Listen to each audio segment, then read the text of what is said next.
नमस्कार दोस्तों। आज हम बात करने वाले हैं एसआई कटौती, स्टेट इंश्योरेंस, राज्य बीमा की कटौती जो एक राज्य सरकार के कर्मचारियों के लिए होती है।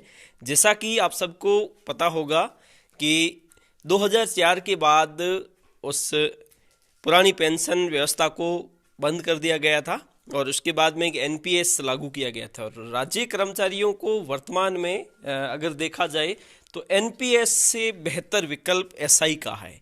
और एसआई कटौती क्यों होती है और इसके कुछ फायदे हैं। एसआई एक प्रकार का राज्य बीमा है, लेकिन इसकी एडवांटेज क्या है, अगर इसका कुछ फ़ायदा है तो एक राज्य कर्मचारी के रूप में हमें क्या फ़ायदा होता है, इसका हम संपूर्ण विश्लेषण करेंगे और आपको एक एक बात को बताएंगे कि इसका ये फ़ायदा है, इस प्रकार से हम इसका फ़ायदा ले सकते हैं।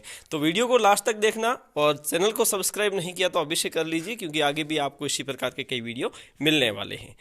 सबसे पहले शुरू करते हैं एसआई, स्टेट इंश्योरेंस, राज्य बीमा। एसआईपीएफ पोर्टल के माध्यम से इसका सारा सिस्टम ऑनलाइन चलता है।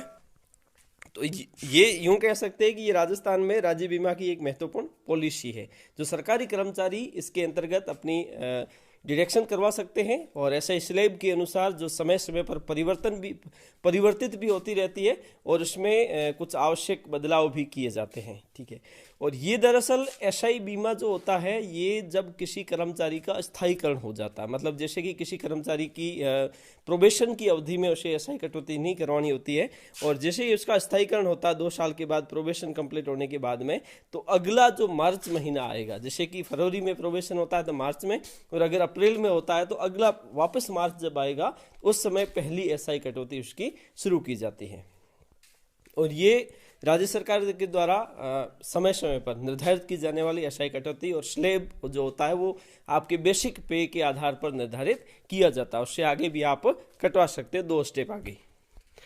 अब दरअसल ये है कि अब जैसे आप कोई भी सरकारी कर्मचारी प्रत्येक साल एसआई कटौती करवाता है और 1 साल के लिए निर्धारित अवधि के लिए होता है और 1 साल के बाद ही आप इसमें परिवर्तन कर सकते हो। अब ये दरअसल आपकी सेवा अवधि में जब आप सबसे महत्वपूर्ण फायदा क्या है, जैसे कि एसआई कटौती आप 3000 की करवा रहे हो, ठीक है ना, तो अभी के जो स्लैब है वो इस प्रकार से है, जैसे कि आप कम से कम और उसके बाद में 2 स्टेप आगे करवा सकते हैं। जैसे कि एक लेक्चरर के रूप में आप 2200 करवा सकते हो या फिर ज़्यादा से ज़्यादा 5000 करवा सकते हो। ठीक है, 2200, 3000 और 5000। ठीक है। अब दरअसल इसका फ़ायदा क्या होता है, सबसे महत्वपूर्ण बात यह है कि जिस प्रकार से आप एसआई कटौती करवाते हो तो उसका आपको राज्य सरकार द्वारा लगभग, ये हालांकि ये जो ब्याज दर है ये परिवर्तित होती रहती है, 8 और 8.5 के बीच में 8-8.5% का ब्याज दिया जाता प्रति वर्ष के हिसाब से। सबसे महत्वपूर्ण बात यह है कि आपने जो एसआई मतलब स्टेट इंश्योरेंस के रूप में जो राशि कटवाई है उस पर प्रत्येक साल आपको ब्याज दिया जाता है। ठीक है। उसके बाद में अलग अलग बोनस भी निर्धारित किया गया है, जैसे कि प्रत्येक 1000 पर प्रति वर्ष 90 रुपये, इस प्रकार से कुछ बोनस निर्धारित किए गए हैं। वो सरकार के अपने सिस्टम के अनुसार उसमें परिवर्तन भी होता रहता है और प्रत्येक साल इसमें कई प्रकार के बोनस भी इसमें जोड़े जाते हैं। ठीक है।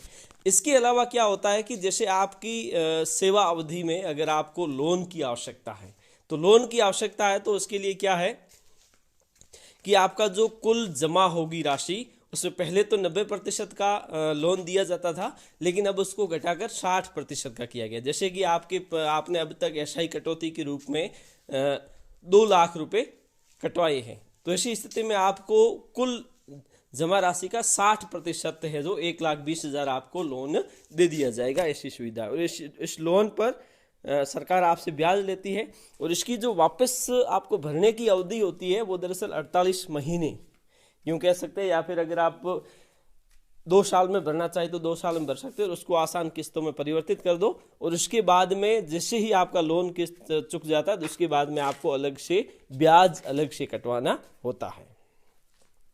अब उसके बाद में दरअसल क्या होता है कि जैसे आप सेवानिवृत्त हो गई तो सेवानिवृत्ति के बाद एनपीएस का अब भी संशय की स्थिति है, क्योंकि एनपीएस में आपको कितना मिलेगा रिटर्न उसका कोई अंदाज नहीं लगा सकते आप, और न ही आप कंफर्म रूप में कुछ कह सकते। लेकिन ये दरअसल जो आपने एसआई कटौती करवाई है अपनी सेवा के दौरान, तो ऐसी स्थिति में आपको उस दौरान जो पैसे आपने कटवाए हैं उसको आपको ब्याज सहित सेवानिवृत्ति के समय दे दिया जाएगा। अगर आपने बीच में अगर कोई उठा लिए तो अलग बात है, लेकिन इसको आपको आसानी से उठा सकते, पूरा कैश आपको मिलता है।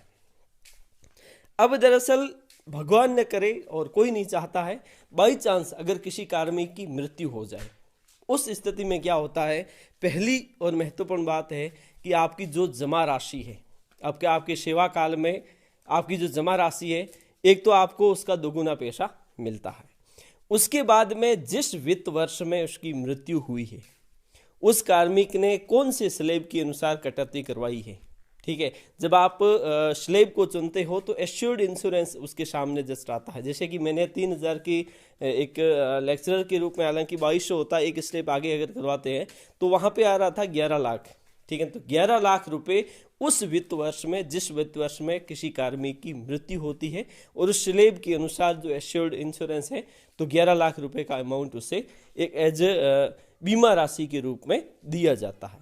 तो इस प्रकार से मोटा मोटी तौर पर यही कहा जा सकता है कि एसआई कटौती वर्तमान समय में राज्य सरकार द्वारा निर्धारित कटौतियों में सबसे महत्वपूर्ण है। ये एक प्रकार का बीमा ही है, आप चाहे LIC का हो या फिर PLI का हो, उन सबसे बेहतर विकल्प एक एसआई के रूप में है। तो इसकी कटौती करना आपके हाथ में है, लेकिन हमारी सलाह ये है कि इसमें जहाँ तक हो सके ज़्यादा कटौती करते हैं तो इसका फ़ायदा हमें सीधे तौर पर, प्रत्यक्ष तौर पर मिलता है। तो आशा करता हूँ मेरे द्वारा दी गई जानकारी उपयोगी साबित होगी। आज के लिए इतना ही, धन्यवाद।